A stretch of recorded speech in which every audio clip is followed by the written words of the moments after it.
समझते हैं ना, चैप्टर खत्म।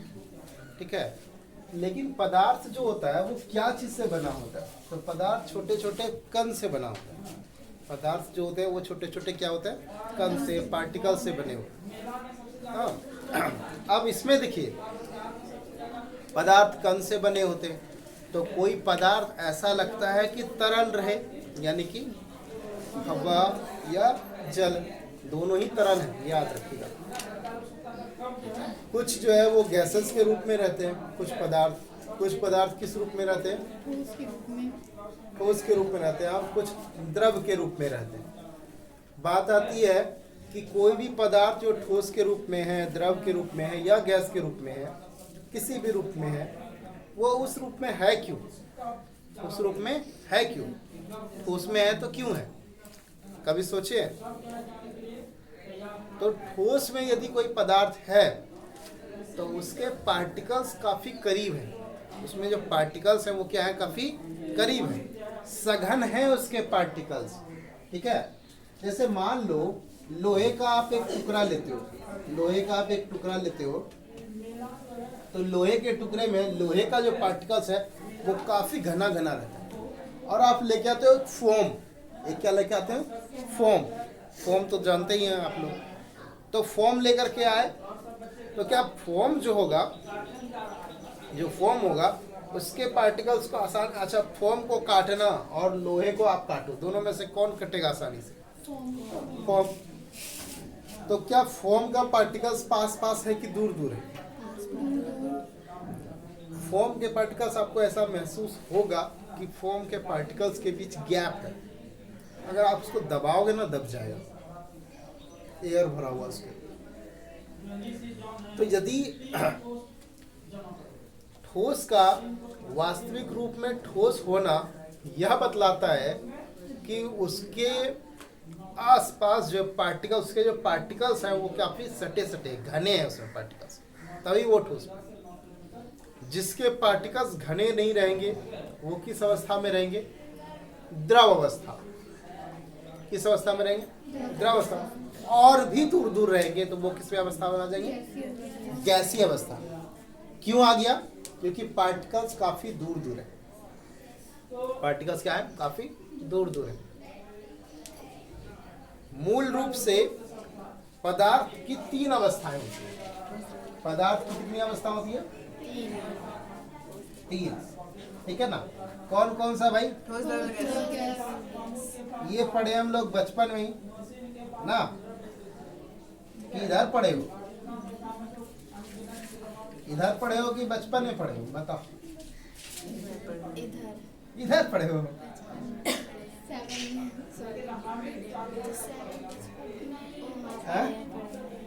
ठोस, द्रव, आपने ये पढ़ा है 7th क्लास में या 6th क्लास में? फिर से पढ़ रहे हैं। इसके अतिरिक्त पदार्थ की 2 अवस्थाएं और होती है, वो आप लोग इंटरमीडिएट क्लास में जाके पढ़ेंगे। लेकिन आप लोग से पूछा जरूर जाएगा कि पदार्थ की 5वीं अवस्था, पदार्थ की 4थी अवस्था का नाम बताएं। तो पदार्थ की अगर 5वीं अवस्था पूछ देगा तो आप लोग बताएंगे कि बोस आइंस्टाइन कंडेंसेट अवस्था होती है।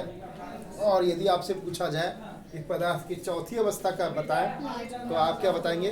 प्लाज्मा अवस्था होता है। पदार्थ की 5वीं अवस्था कौन है? प्लाज्मा अवस्था। ये एकदम क्लियर कट क्वेश्चन आएगा ऑसिटिव में। प्लाज्मा अवस्था किसे कहते हैं तो वो भी आप बताइए, अगर उसके बारे में लिखाएंगे तो डिटेल्स जिसके इसके बारे में आपको इस सिलेबस में आएगा, इस चैप्टर में आएगा, उन सब के बारे में आपको जानना है। लेकिन हमारे आसपास में जो पदार्थ है, सिर्फ हम लोग इस चैप्टर में पदार्थ तक ही सिमटे रहेंगे। हिस्ट्री टाइप का ये क्लास होने वाला है। इसमें केमिस्ट्री के काफ़ी कम जो है ना पढ़ेंगे पार्ट, लिखने वाला ही काम ज़्यादा, सबसे अधिक काम इसमें लिखने वाला है। ठीक है, दूसरा चैप्टर है आपका, क्या हमारे आसपास के पदार्थ जो हैं वो शुद्ध हैं। दूसरा जो चैप्टर है, तो 2 चैप्टर लगातार जो है ना पदार्थ से ही रिलेटेड। हमने आपको बताया था केमिस्ट्री का जो परिभाषा बताया था, बताया था कि मैंने कि पदार्थ या पदार्थ के भीतरी गुणों के बारे में अगर अध्ययन करने लगे तो समझ जाओ कि हम केमिस्ट्री पढ़ रहे हैं। ये हमने आपको बताया था, एक बार इंट्रो क्लास हो रहा था आप लोगों का, तो उसमें जो है ना हमने बताया था। अगर आपसे पूछे कि पदार्थ किसे कहते हैं तो क्या बताएंगे? हाँ?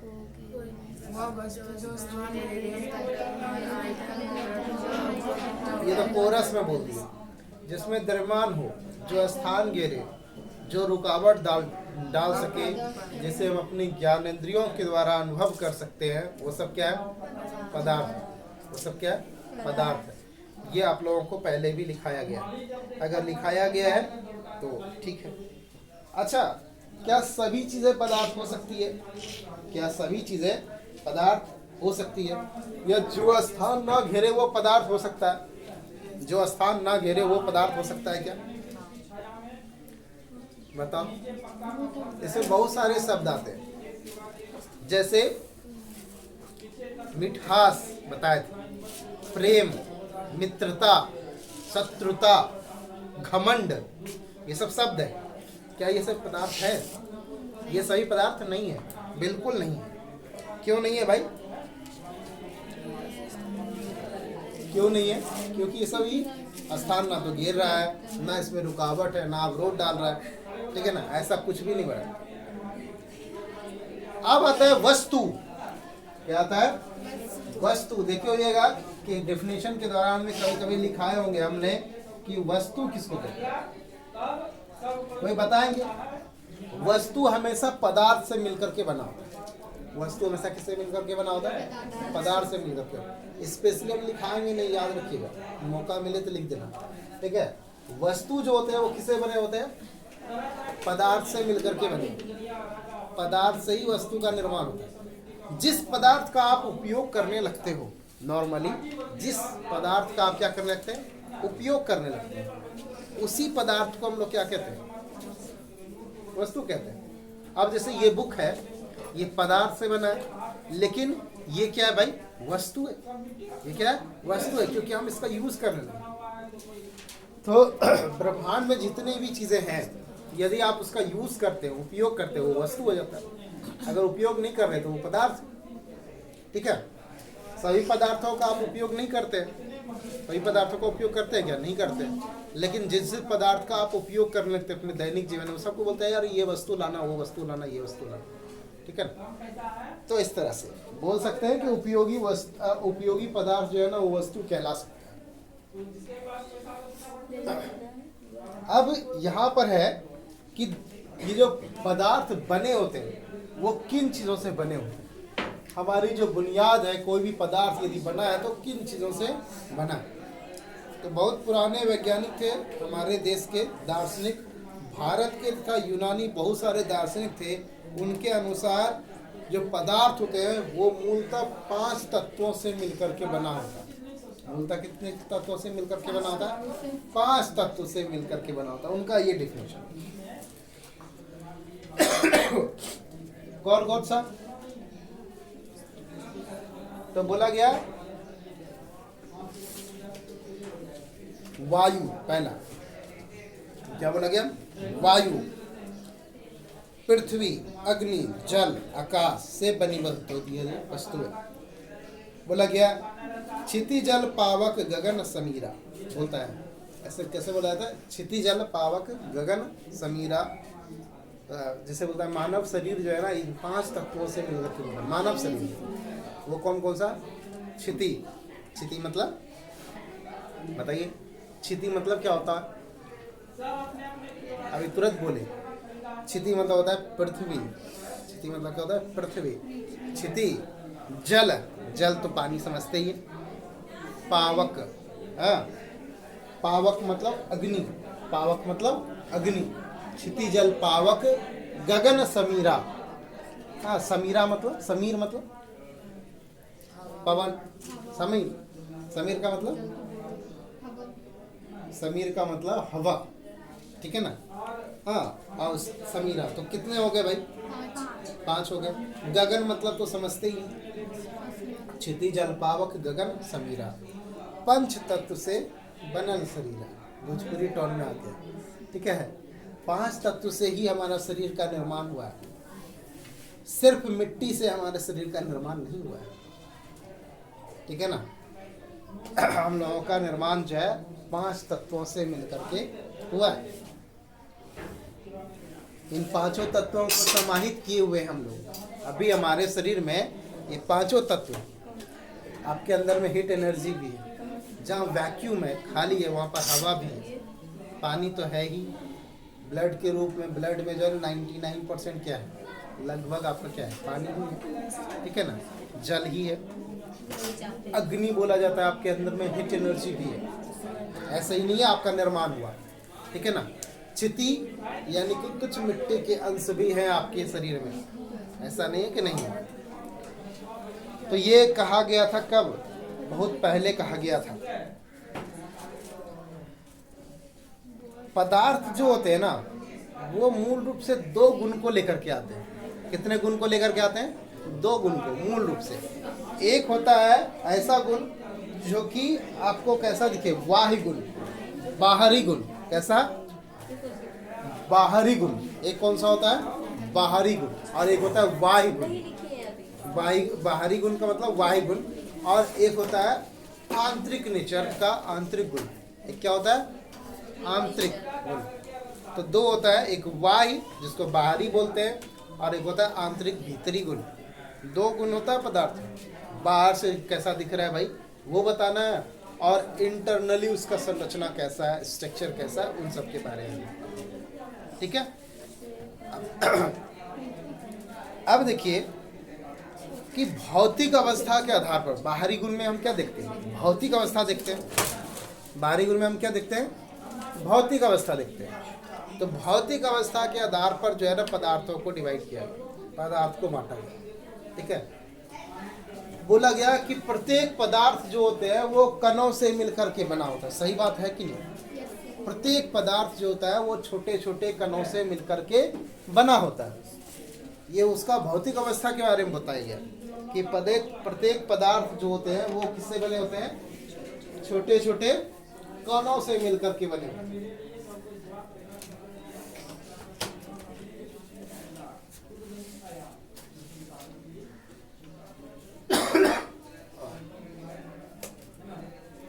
तो पहला जो पॉइंट है हमारा क्या है? भौतिकीय स्वरूप में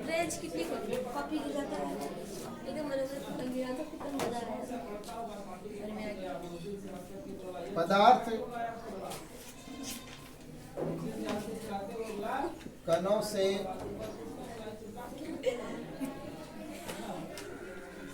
मिलकर बने होते हैं।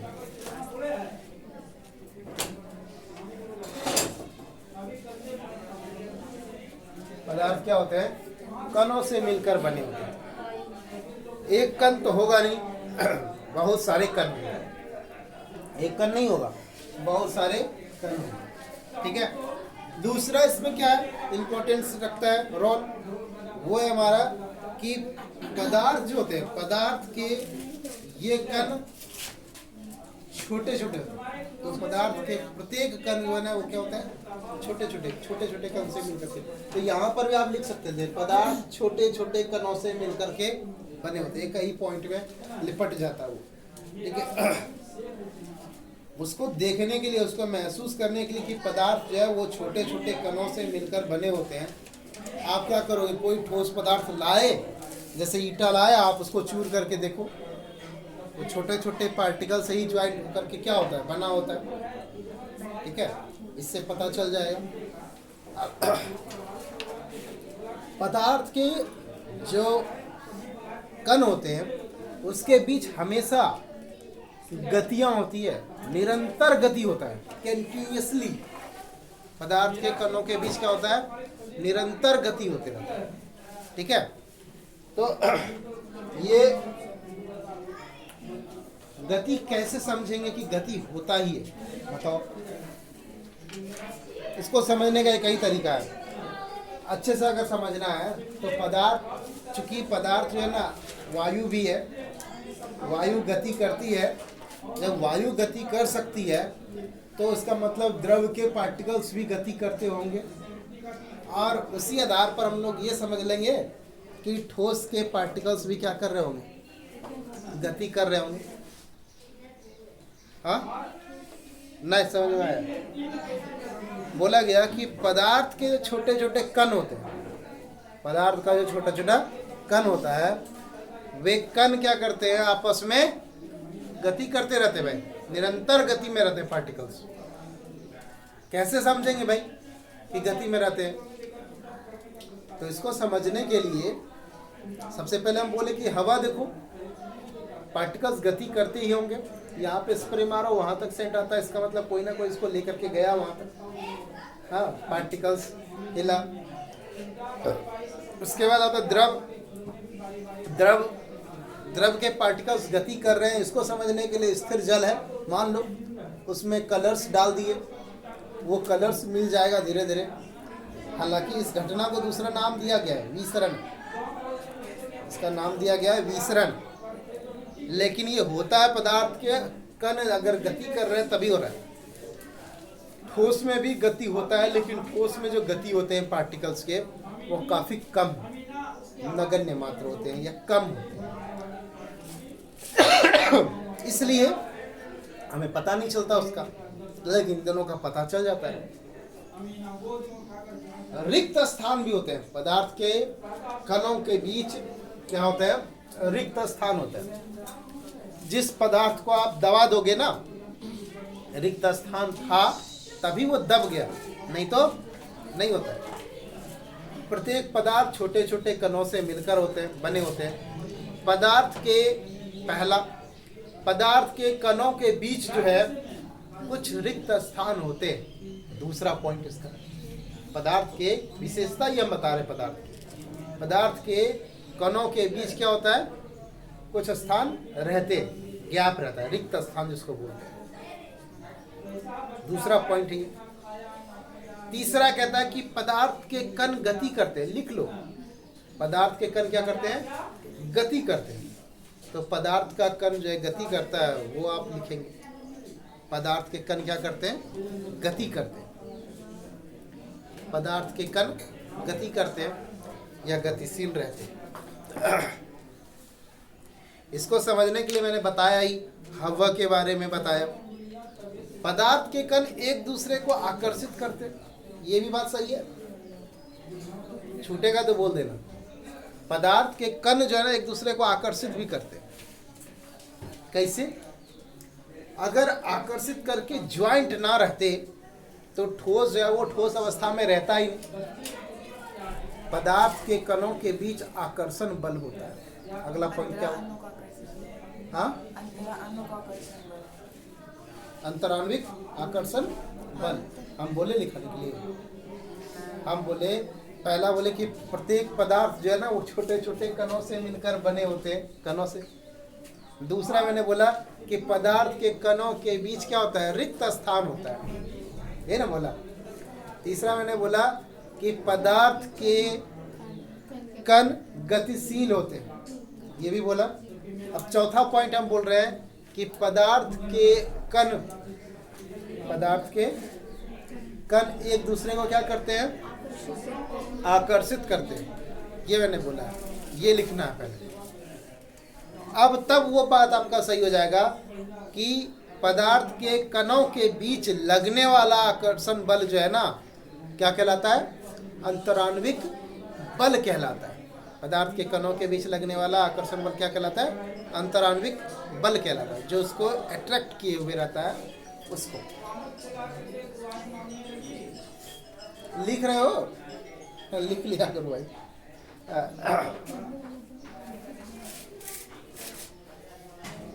तीन इसके मूल रूप से हम लोगों ने क्या जाना,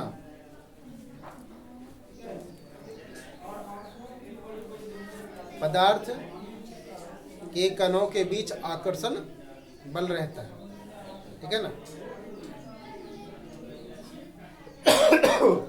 अब यहां पर देखिए बात क्या है, पूछेगा आपसे कि आप ये बताइए पदार्थ के कणों के बीच जो आकर्षण बल है वो क्यों है, किस कारण से। तो पदार्थ के कणों के बीच अंतराण्विक बल लगता है। क्या लगता है? अंतराण्विक बल लगता है। लिखिएगा, अंतराण्विक बल, पॉइंट बना लीजिए, अंतराण्विक बल।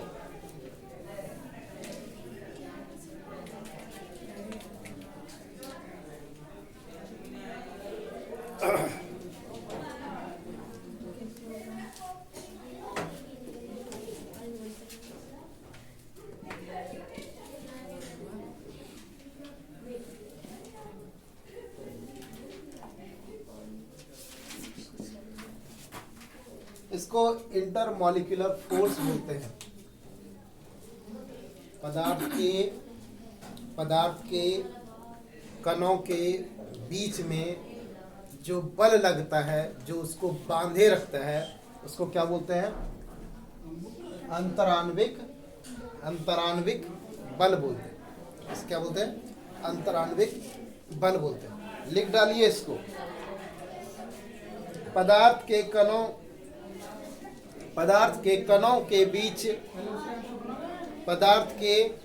कणों के बीच अंतराण्विक बल लिखा है, लिख दिए, डैश दिए। पदार्थ के कणों के बीच लगने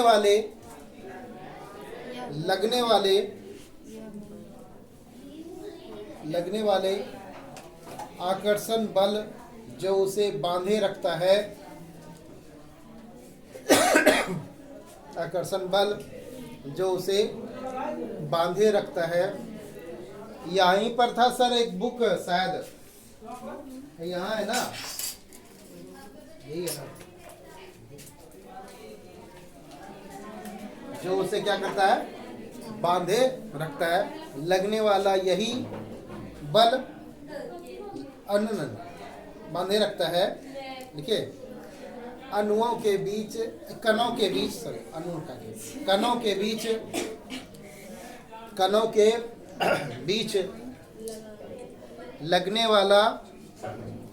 बीच लगने वाला यही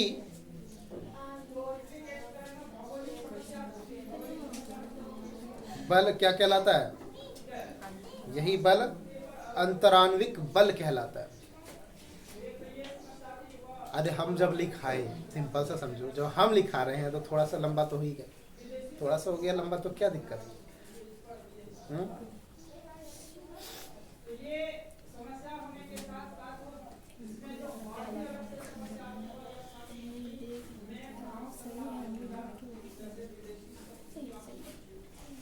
हो गया?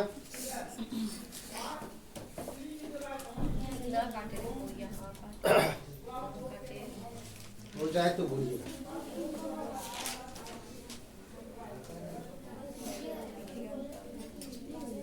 अब देखिए, पदार्थ की जो अवस्था है, कभी पानी को गर्म किए आप लोग? एकदम गर्म करते गए पानी क्या हो जाता है? समाप्त। इस सरफेस पर पानी छोड़ दीजिएगा थोड़ा सा ही, एक दिन के बाद देखिएगा तो रहेगा पानी? नहीं। इसका मतलब वो क्या बन गया? इसका मतलब वो वाष्प बन गया। इसका मतलब क्या हो गया? वो वाष्प बन गया। तो पानी जो है वो क्या बन गया भाई? वाष्प बन गया है। इसका मतलब है कि अवस्था में परिवर्तन हो रहा है। इसका मतलब क्या हो रहा है? अवस्था में परिवर्तन हो रहा है। तो पदार्थ जो होते हैं वो अवस्थाओं में परिवर्तन करते हैं। पदार्थ क्या होते हैं? अवस्था में परिवर्तन करते हैं।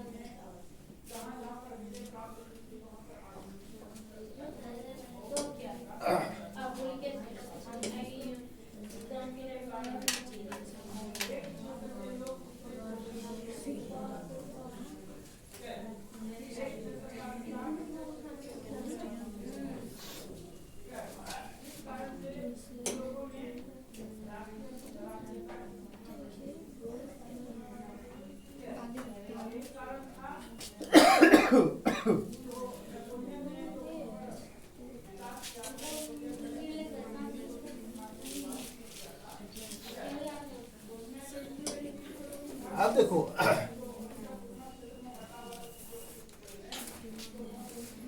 सॉलिड को यदि गर्म करेंगे ना, तो क्या बन जाएगा? लिक्विड। और लिक्विड को यदि हम गर्म करेंगे तो गैस। ये गर्म करने पर। गैस को यदि ठंडा करोगे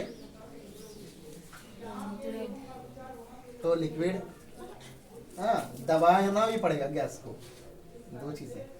और फिर द्रव को ठंडा करेंगे तो ठोस होता है। जल की 3 अवस्थाएं होती है। कितनी अवस्थाएं होती है? जल का जल तीनों अवस्था में पाया जाता है।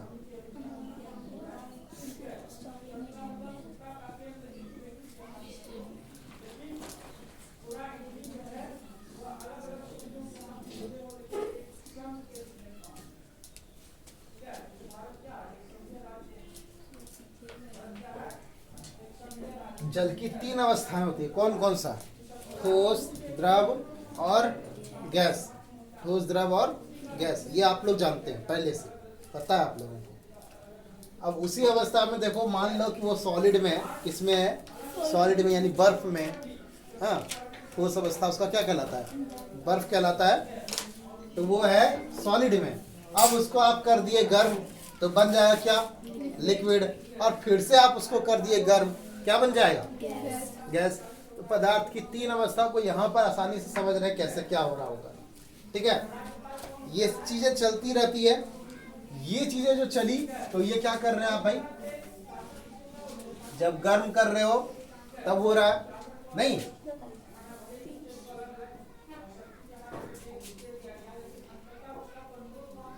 और ये आप क्या कर रहे हैं? जब आप इसको ठंडा कर रहे हो, जब आप ठंडा करोगे तो क्या हो जाएगा भाई? इसमें एरो देखिएगा, एरो मेरा दिया हुआ है। तुम लोग एरो समझते हो कि नहीं समझते पता नहीं। उधर से इधर आया गर्म करने पर, यहां दिए। एग्जाम्पल्स के लिए आपके पास क्या है? बर्फ, जल और वाष्प, तीनों जल की अवस्थाएं हैं। ये तीनों अवस्थाएं उदाहरण के रूप में। तो समझने में कहीं दिक्कत होने वाली बात नहीं है कि नहीं समझ में आएगा, ऐसा नहीं, समझ में आएगा ये। ठीक है, तो 3 अवस्थाएं हैं, ये समझ में। ये डायग्राम बना लेना है आपको ताकि आपको समझ में आ जाए।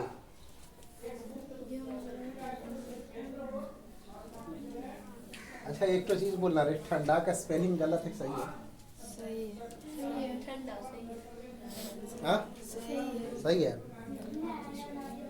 ये बुक में देखो क्या लिखा है।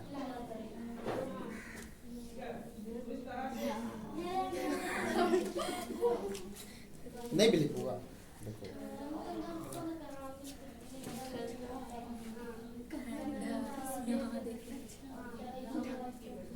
तो हम कंफ्यूज हो गए, ये क्या हो गया?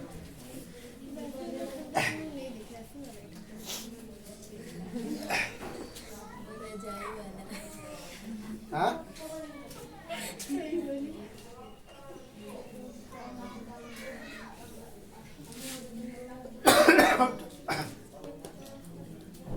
ये चीजें समझ में आ गई। डायग्राम फटाक से उल्ट बना लो, फिर हमको ना बताना पड़े। फिर स्टेजेस नहीं लिखाना होगा। अभी 3 स्टेजेस पहले लिखे थे, अब कब क्या होता है उसके बारे में। फिर हम लोग ठोस वगैरह के बारे में समझेंगे, टेंशन नहीं लेना।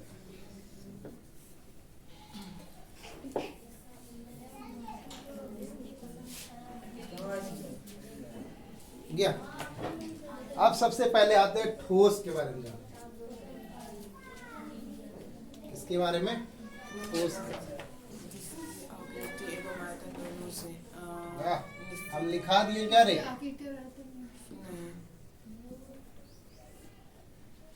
सबसे पहले हम लोग ठोस के बारे में जानते हैं। ये डायग्राम मिटा दे क्या? Yes sir. हो गया होगा मेरे ख्याल से।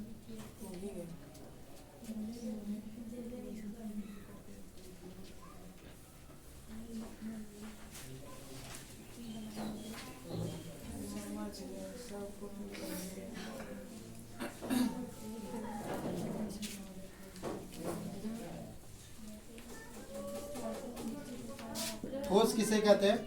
पदार्थ की वैसी अवस्था जिसमें पदार्थ का आयतन, आकार क्या होता है? निश्चित होता है, उसको क्या कहते हैं? ठोस कहते हैं। तो लिख लीजिए अगर लिखना चाहें तो। हाँ,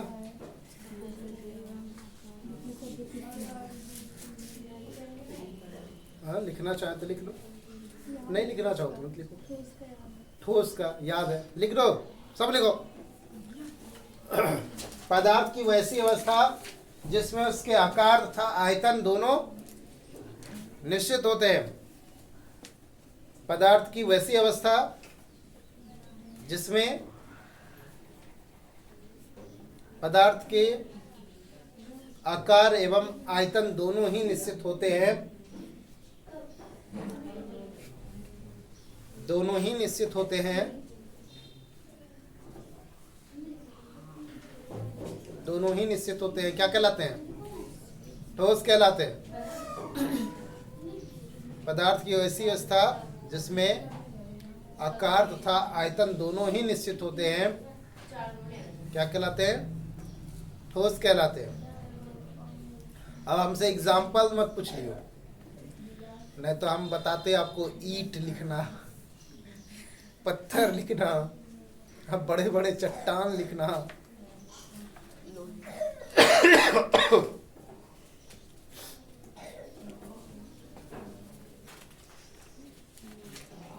एग्जाम्पल्स भी लिखना इसका नहीं होता है, यही एग्जाम्पल, ईंट, पत्थर, बड़ा चट्टान। हाँ, 1 किलो लोहे का वेट करने वाला जो रहता है उसको क्या बोलते हैं? वाट।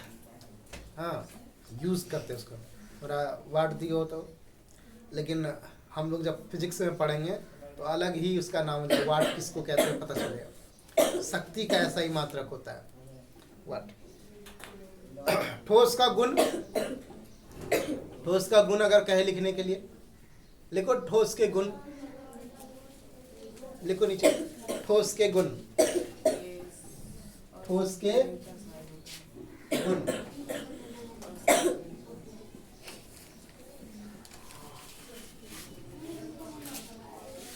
हमको कमेंट आएगा कि सर ऐसा करिए ना, अपना भी कप सिरप वगैरह पीजिएगा और स्टूडेंट को भी कप सिरप पीने होने के लिए दीजिएगा। आपको भी सर्दी खांसी है, आपके स्टूडेंट को भी सर्दी खांसी है नहीं?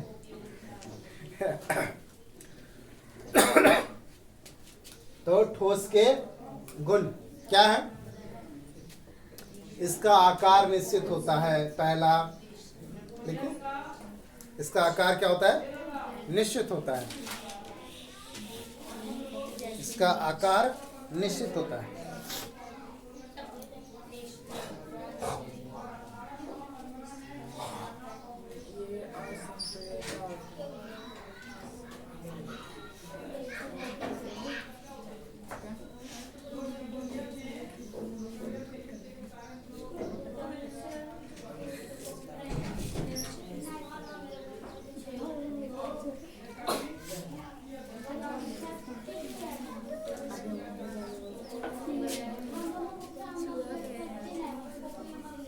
इसका आकार निश्चित होता है। दूसरा, इसके आयतन निश्चित होते हैं।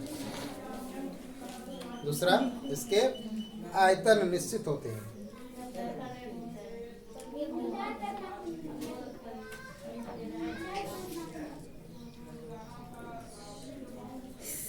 हो गया?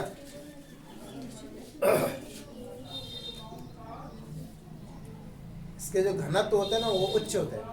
घनत्व क्या होता है? उच्च होता है। अगला लिख लीजिएगा, इसके घनत्व क्या होता है? उच्च होते हैं। इसका ठोस का क्या होता है? घनत्व जो होता है वो उच्च होता है। तो लिख दीजिएगा, ठोस के घनत्व क्या होते हैं? उच्च होते हैं। ठीक है? उच्च मतलब अधिकतम होता है, उच्च का मतलब यही हुआ ना, उच्च होता है। ठीक है? ठोस को दबाया नहीं जा सकता, ठोस को संपीड़ित नहीं किया कर सकते आप। इसी को दबाना होगा ना, नहीं दबा पाएंगे। ठोस के रूप में है, दबा नहीं पाएंगे। अब अगर रिक्त स्थान होगा थोड़ा सा दब जाएगा, लेकिन ठोस को दबाया नहीं जा पाता है। अब उसके बीच में फोम वगैरह ले लिए, ठोस के रूप में रहता है, उसके बीच में एयर रहता है, इसलिए वो दब जाता है। ठीक है, ऐसे नहीं दबेगा वो, इसे दबाया नहीं जा सकता। हो गया। अच्छा, कभी ऐसा देखो वो ठोस बहता हो, ये बहता नहीं है, ठोस बहता है, लिख डालो। अब बोलोगे सर पत्थर है तो बह करके आ गया, पानी के सहारे आया होगा, ऐसे थोड़ी आएगा। लिखिए, ये है, बहता नहीं है। कौन नहीं बहता? ठोस, ये बहता नहीं। अब आते हैं द्रव अवस्था के बारे में। द्रव के बारे में चलते हैं।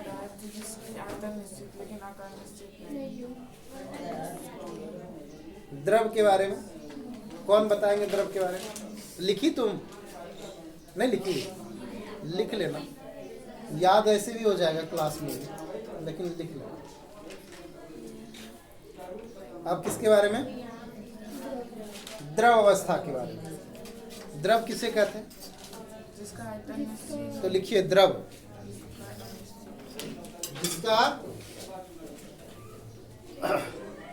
जिसका क्या निश्चित नहीं होता है, जिसका आकार निश्चित नहीं होता है परंतु आयतन निश्चित होता है,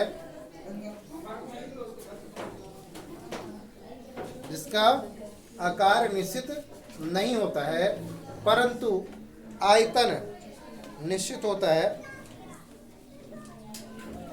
द्रव कहलाता है ना।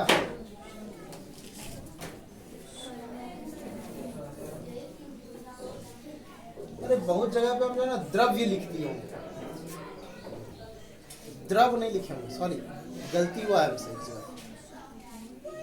हम क्या लिख दिए है, ऐसे करके द्रव लिखे होंगे। द्रव, द्रव बोल रहे हैं, द्रव्य लिखे हैं हम, क्या? द्रव्य। इसको सही करो सब।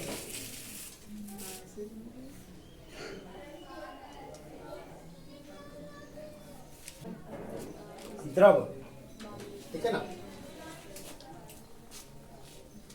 द्रव क्या होता है भाई? जिसका आकार, जिसका आकार क्या होता है?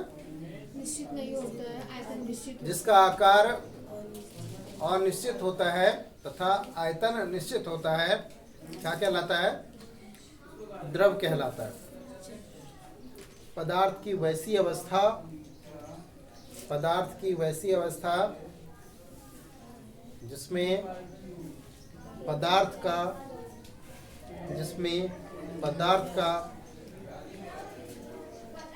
आकार अनिश्चित रहता है तथा आयतन निश्चित होता है, द्रव कहलाता है। क्या कहलाता है? द्रव कहलाता है। द्रव्य मत लिखना भाई, एक बार गलती हुआ वहां पर पूरा क्या कहलाता है? द्रव कहलाता है, द्रव्य नहीं, द्रव कहलाता है। गया? इसकी क्या विशेषता होगी? पहला लाइन तो इसका डिफिनेशन ही हो गया। इसकी विशेषता पहला लाइन तो डिफिनेशन ही हो गया। देखिए, इसके आकार अनिश्चित होते हैं एवं आयतन निश्चित होता है। पहला, द्रव के गुण लिख करके डैश दीजिएगा, तब लिखिएगा।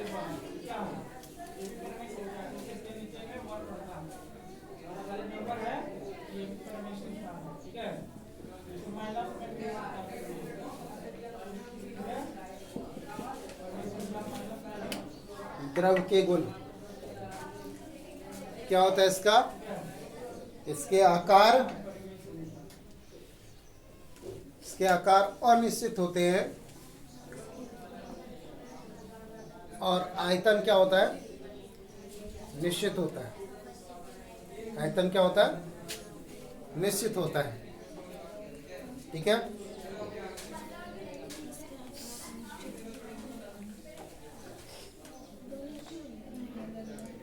इसे अधिक दबाया नहीं जा सकता। इसे अधिक थोड़ा दबा सकते हो, लेकिन इसे ज्यादा नहीं दबा सकते।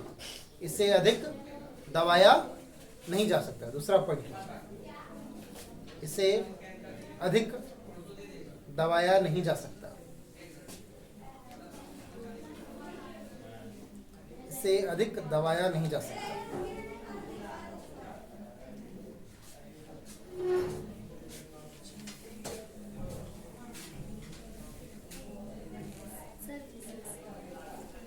जा रहे हैं, लेकर के जाएंगे। हो गया। ये आसानी से बहते हैं। ये आसानी से बहते हैं। ये आसानी से बहते हैं।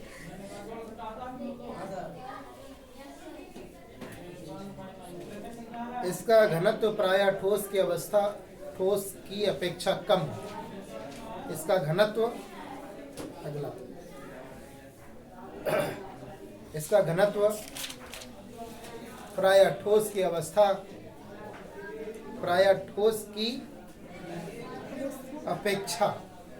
कम होता है। प्रायः ठोस की अपेक्षा कम होता है। क्या हो गया? पेन खत्म।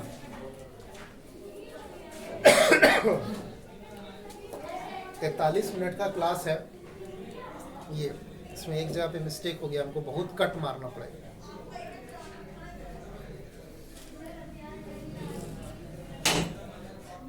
तोड़ दो। अब अगले दिन पढ़ेंगे। इतना लंबा चौड़ा भाषण देने के बाद अपने आगे मन कर रहा है। हो गया।